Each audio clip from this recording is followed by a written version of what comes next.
拉起，拉起，拉起，拉起，拉起，拉起，拉起，拉起，拉起，拉起，拉起，拉起，拉起，拉起。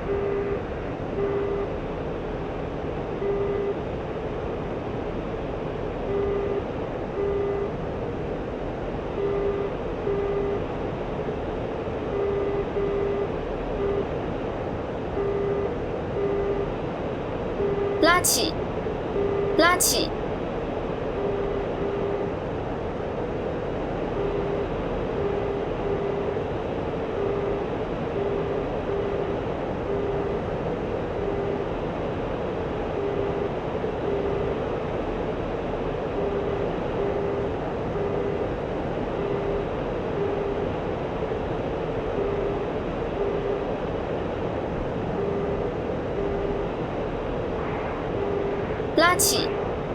拉起，拉起，拉起，拉起，拉起，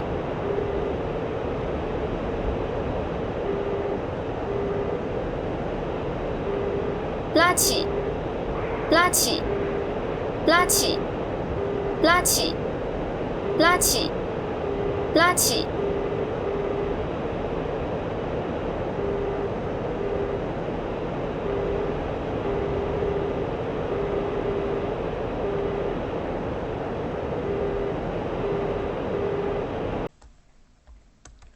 Hey guys, and welcome back to another analysis video.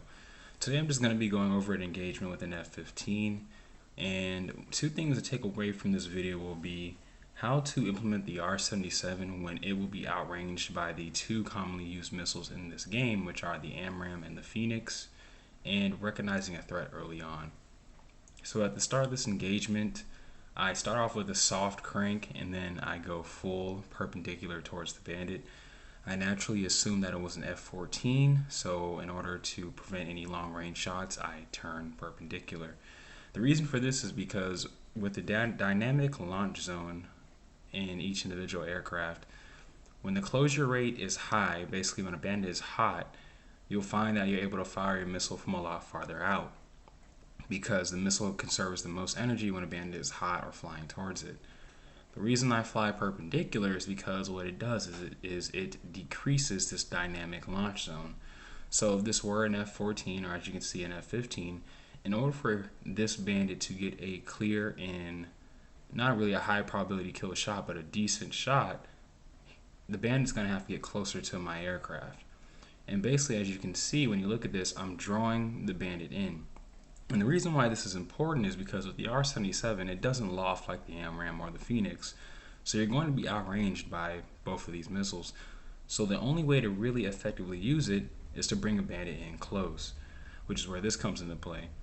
Now, if you add a jammer into the mix, like a standard jammer in this game, it actually does take about 10 kilometers off the closure distance or firing range from missiles across the board.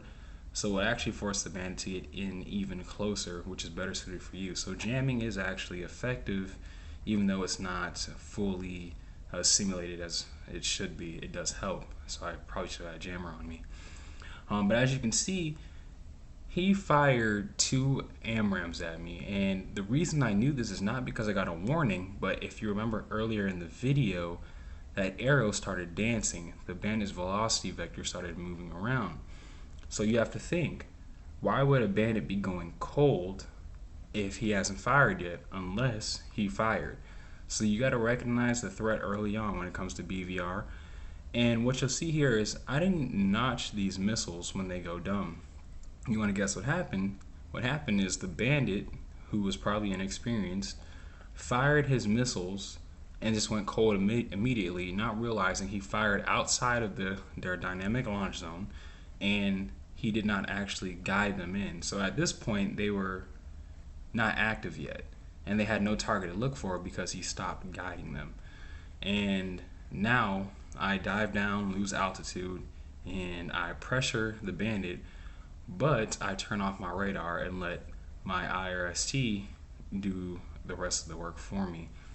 And this bandit doesn't know what altitude I'm at. He doesn't know if I decreased or anything. He effectively gave up his own SA by just going completely cold, which doesn't make sense. And if you watch my previous videos, you know not to do this.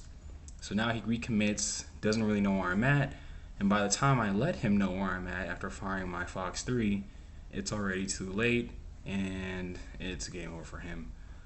So hopefully this video helps. It makes a lot of sense. I just thought it would be something interesting to share, since I'm just putting out information out there for any pilots or virtual pilots who really want to learn anything. Thanks for watching.